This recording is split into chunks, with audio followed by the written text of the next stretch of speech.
High guys, welcome to our channel. आम्ही उद्या जाणार आहोत गणपतीपुळेला ओवी कथाला घेऊन. असं युजल शॉपिंगशिवाय कधी ट्रिप स्टार्ट होऊ शकत नाही. सो आम्ही जवळच्या मॉलला पण पटकन शॉपिंग केली आणि पटकन सगळं आवरून फायनली सकाळी 7ला निघालो. ॲक्च्युअल प्लॅन आमचा सकाळी 6ला निघायचा होता, सो दॅट आम्ही लंच टाईमपर्यंत गणपतीपुळेला पोहोचू. बट आम्हाला 1 तास लेट झालं निघायला.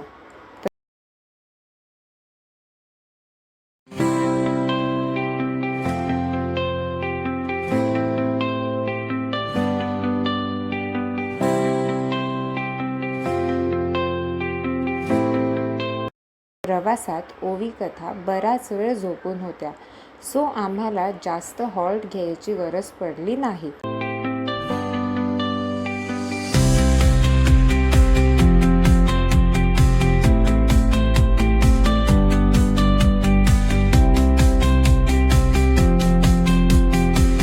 आणि आम्ही गणपतीपुळे दुपारी 2ला पोहोचलो. तिकडे गेल्यावर गणपती बाप्पाचं खूप छान दर्शन झालं. खूप गर्दी पण नव्हती, खूप निवांत आणि छान वाटत होतं. दर्शन झाल्यावर आम्ही सगळ्यांनी जेवण केलं आणि बीचवर छान टाईम घालवला.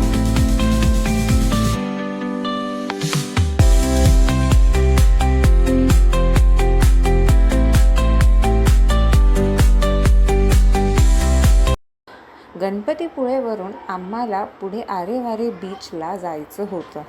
गणपतीपुळेवरून 8 किलोमीटर होतं आणि आम्हाला होमस्टे पण बघायचा होता. सो आम्ही संध्याकाळी 6 वाजता गणपतीपुळेवरून निघालो.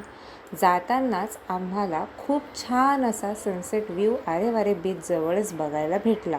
खूपच छान वाटत होतं. आम्ही बीचवर थोडा वेळ थांबून फोटोसुद्धा काढले आणि मग पुढे होमस्टे बघायला निघालो.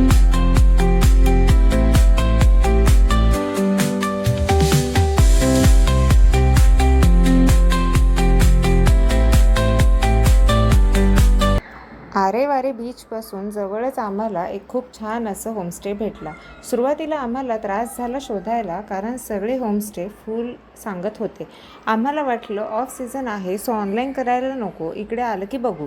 बट सगळीकडे रूम्स फुल बघून टेन्शन आलं होतं, कारण आमच्यासोबत ओवी कथा होत्या. तुम्ही बेबीजसोबत यायचा प्लॅन करत असाल तर नक्कीच प्री बुकिंग करून ठेवा. लकीली आम्हाला एक होमस्टे भेटला. खूप सुंदर, घरगुती आणि सगळी सोय व्यवस्थित असं होतं. हा होमस्टे बीचपासून पण जवळच होता. ती फॅमिली पण खूप छान आणि सपोर्टिव्ह होती. ओवी कथाला खाण्याची, झोपण्याची सोय तिथे छान झाली होती. तुम्ही पण इकडे यायचा प्लॅन करत असाल तर ह्या होमस्टेला नक्की व्हिजिट द्या. Do comment for the address details.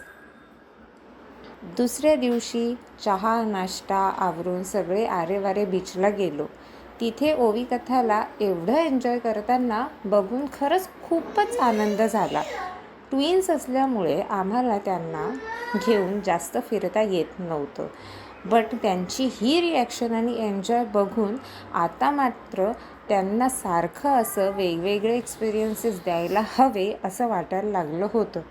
खरंच लहान मुलांना पुस्तकी गोष्टी शिकवण्यापेक्षा असे रिअल लाईफ एक्सपिरियन्सेस देणं खूप गरजेचं असतं.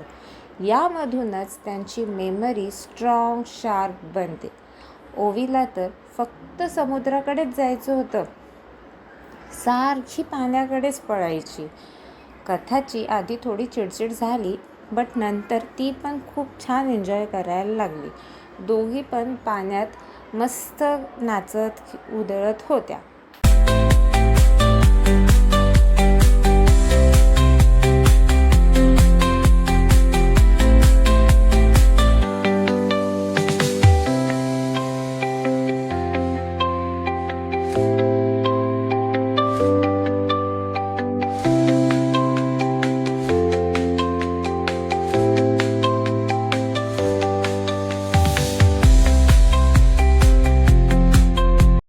हा आमचा सगळ्यात फेवरेट स्लो मोशन व्हिडिओ ओवी कथासोबतचा, आणि त्याचसोबत फोटोशूट बीचवरती आम्ही केलेले.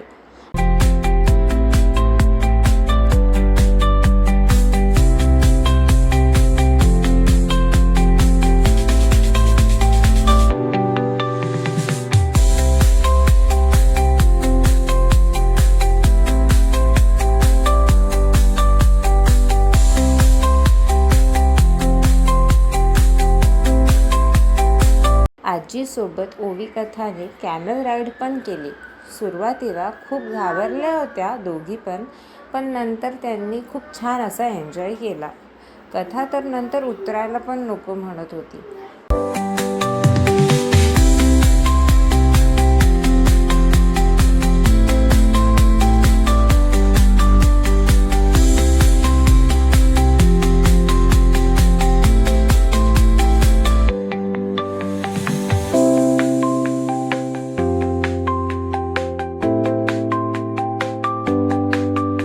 दुपारी जेवण करायला परत रिटर्न आम्ही होमस्टेला गेलो आणि तिकडून सगळं काही वाइंडअप करून संध्याकाळी थोडा वेळ परत ओवी कथाला बीचवर घेऊन आलो, कारण त्यांची खेळण्याचं मन भरलंच नव्हतं बीचवरून.